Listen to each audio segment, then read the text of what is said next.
So last night in our house, Melissa made a comment about how she cannot believe that at Aldi of all places, that a single tube of cinnamon rolls is $4 a pop now, when the same item used to only be like $2 or less. And in a stroke of genius, I gave her probably the worst piece of mind and not a great answer, but it was the straight truth.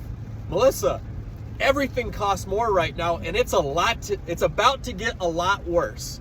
And that's about the only thing right now that is getting me through with a smile on my face, is knowing that right now is the best that it's going to be for a while.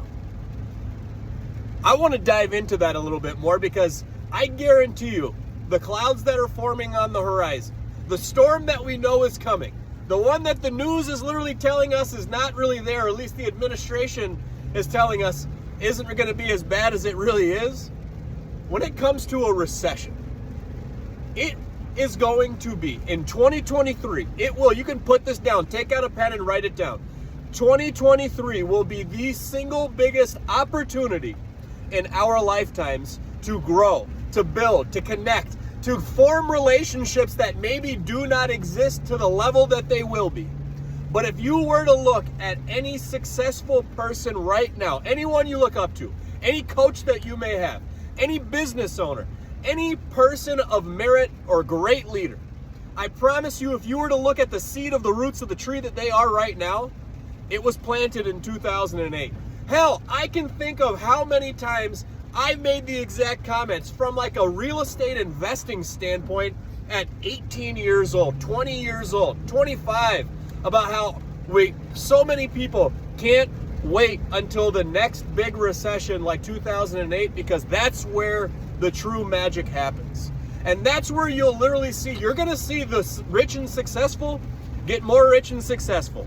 And you're going to see the down and out get even farther down and out because of how stuck in their ways that they are. So when I say that 2023 is going to be the single greatest opportunity, I want to get even more clear on that. 2023 should literally be the year that you decide in your life, no matter what your profession, no matter what your goals, no matter what you're trying to accomplish personally, 2023 should be the one year in your lifetime that you guarantee you will over-deliver on everything that you possibly can.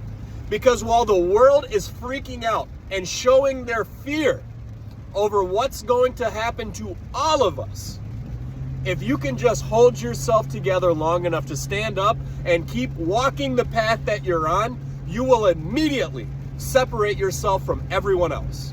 But on top of that, if you make the promise to yourself that you will over-deliver in every controllable way that you can in 2023, there are 4 things that if you were to truly focus on, I can guarantee you your life, your world, and the life and world around you will dramatically improve and change in the way that you know that it can. The first one is an absolute essential. Without it, you will not be successful at anything. But that is belief. You have to be so absolutely convinced, convicted, and passionate about the fact that you yourself, you absolutely deserve to be successful. No one can do step 1 for you. You have to literally trick yourself, train yourself, force yourself at times to know in your heart of hearts, without a doubt, you deserve it. It doesn't matter if you're a product of your environment. It doesn't matter how you grew up. It doesn't matter what your parents were like. It doesn't matter about anything whatsoever. But if you truly believe in your heart, when you look at your own eyes in the mirror, if you look and see that person with that fire burning, that you know you will, you can, and you absolutely will conquer it, and that you deserve it, I guarantee that you will. That's number 1. You have to have an absolute conviction and belief that you deserve it. Number 2, this one is one of my favorites. It's not the top one. This is probably number 3 on my own personal list of the ones that I love the most. And this is not my own organic idea. This is not strictly my own thoughts. This is like a a collage. It's a community effort, honestly, of things that I've learned, stuff that I consume, books that I read, podcasts, my own coach, my own mentors. It's a combination of all of that together.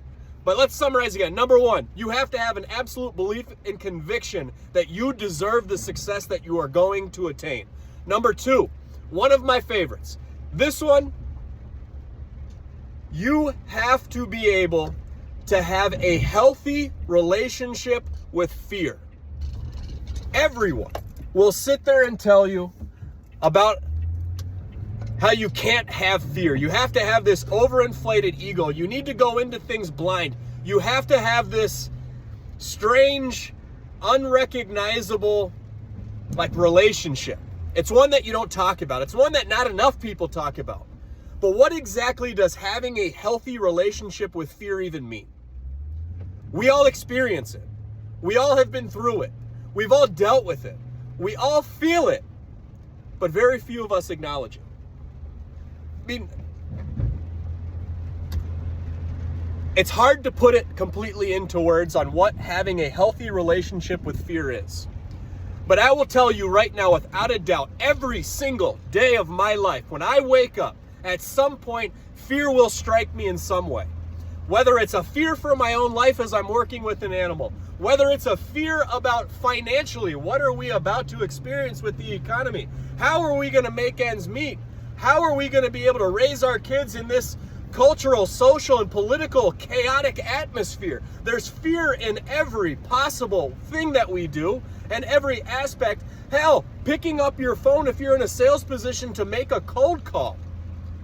It puts fear in your heart. Speaking about what your faith is openly and honestly, there's fear involved in that too. But if you think about the way that a tree will grow, if it has no struggle whatsoever, it will grow fast, it will grow easy, and it will grow without the necessary strength. But if that same seed is planted in a field that's going to experience every single bit of the elements, all of the wind, it's going to have to struggle to find the sun and all of the essential elements that it needs to grow. That same tree in the same amount of time will be more resilient. It will be a much denser, harder, and tighter ring that is grown within it. But you have to be able to withstand the storm, and you have to be able to withstand the winds when they blow. You have to have a healthy relationship with fear. There is a good way and there is a bad way. When it consumes you wholly and it stops you from acting, that is a very big red flag and indicator that you are experiencing the unhealthy aspects of it, and you are in control of changing it. Take my word on it. Being able to coach yourself through something scary and something fearful and still doing the things that you know need to be done is what will separate you from the next person 9 times out of 10, and that's number 2. So number 1, you have to be able to be convicted and fully in belief that you deserve the success that you will create. And number 2, you have to have a healthy relationship with fear. That brings us to number 3. Number 3 is my absolute favorite because this is the one demon that I will be battling with for the rest of my life until I finally conquer it. Number 3, you have to have an abundance of emotional control. And the reason that I love this more than anything is if you have known me over the course of my life, in my youngest years, you would know that I was an absolute hothead. I was more likely to throw a punch than I was to do anything else. You could tell me exactly what I need to do, when I need to do it, and how. Ask my parents, and I would tell you I'm not going to frickin' do it. Until I decide for myself that I'm going to do it. And that is the exact same thing when it comes to the abundance of emotional control that you need to have. And if you are a father, I'm talking to dads right now directly. You need to have more than anyone else walking this planet because you will be tested in every possible way. But the same way that we raise our children, the same way that we lead our families, is the same way that we connect with, we get to know, and that we relate with other people, whether that's personal or professional. You have to be able to force yourself into emotional stability. Because every single one of us over the course of any single day, you're going to have an up, you're going to have a down, and you're going to have that transition time period. But your ability to control the heights of the peaks and the depths of the valleys will separate you from 9 out of every 10 people. Most people will ride that roller coaster from top to bottom until the roller coaster stops. But truly great people, people that I aspire to be like, who have total control of their emotional stability in almost every situation, instead of being like this, they're right here. And the reason I love this topic more than anything is that if you were to compare the man I am right now versus the man I was just a few months, just a few years, a lifetime ago, it's dramatically different. I have way more control over myself now than I ever did in the past. And if you were to watch me with my family, watch me with my kids, and watch me with people that I come across their paths, it's on full display to the best of my ability every single day. And every day I'm working to stretch my emotional control even further.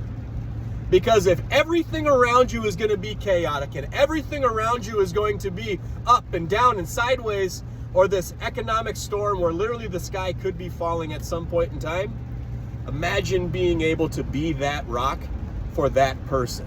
Imagine being able to be the stability. What if you could literally be that pillar of strength for your family because of what you're able to handle, regardless of the weight or burden that is on your shoulders? And that's number 3. An abundance of emotional control is absolutely necessary. And that brings us to number 4. The final one on the list, as I'm trying to buy some time to remember exactly what I jotted down on my notes as I'm driving home. But number 4, I can't think of it. Let me reference here real quick if I can. Number 4. Got it. All right. Thank you for bearing with me and your patience as I work through my lack of it. So number 4. Number 4 is another one that is extremely emotionally connected to me as well. And to be truly successful, to get where you want to go through this impending storm that may be here right now as the raindrops are literally falling, if you are going to reach the heights that you know that you can, that you know you deserve to, you have to be able to tangibly and physically visualize exactly where you're going to go and become obsessed with it.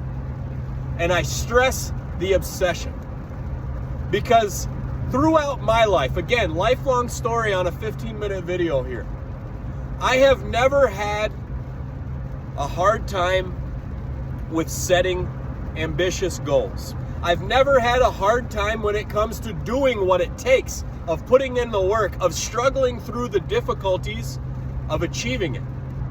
From high school to college, from athletics to professionally, personally, all of the things. And I don't say this like an ego or like an asshole.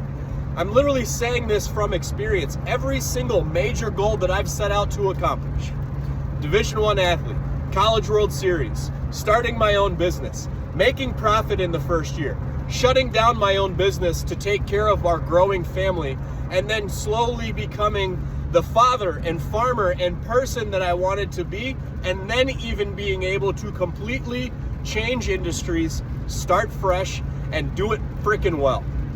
I'm still working on that aspect of it, but what I want to make sure that you understand is that I've never had a problem with becoming obsessive. I come from an extremely addictive family in all of the good and all of the bad ways, and more so the substance abuse, alcoholism, and just all of those little addictions that you can get hooked on things. We ain't got no problem with those. We seem to be naturals at that. But when it comes to being successful, no one is ever going to let you know that your obsessions, that your issues, that the problems that you face and your obsessiveness with overcoming and conquering them, it's literally a superpower. I have rarely ever given myself the credit that I deserve when it comes to that superpower of being obsessed with a goal and being able to conquer it. And not just conquer it, but being able to conquer it at the best of my ability, which is exactly what you should be looking to accomplish as well. You have to be able to exactly visualize what you're going to do, where you're going to go, who it's going to be with, and why that is going to be so amazing. At times, I've literally thought about what the smell of a certain thing will be, or the taste, or the feeling. You can literally get that specific, and I highly encourage that you do, because if you're the kind of person that is constantly visualizing yourself sitting in a Lamborghini, I don't know cars and I could care less about them, but if you're the kind of person who's constantly visualizing and obsessing over sitting in a Lamborghini and owning one yourself, I guarantee you, you're not going to walk onto the Honda dealership and pick up a Civic. You're going to find a way. That's number 4. So number 1, you have to truly in your heart believe like you deserve the success that you are going to create for yourself through this impending storm. Number 2, you have to have an abundance of emotional control to be able to provide the stability that the people in your life that you care about the most are going to need through the difficulty of what's ahead. Number 3, you have to be able to visualize, that's number 4. Number 4, you have to be able to visualize and obsess over exactly what you are going to conquer.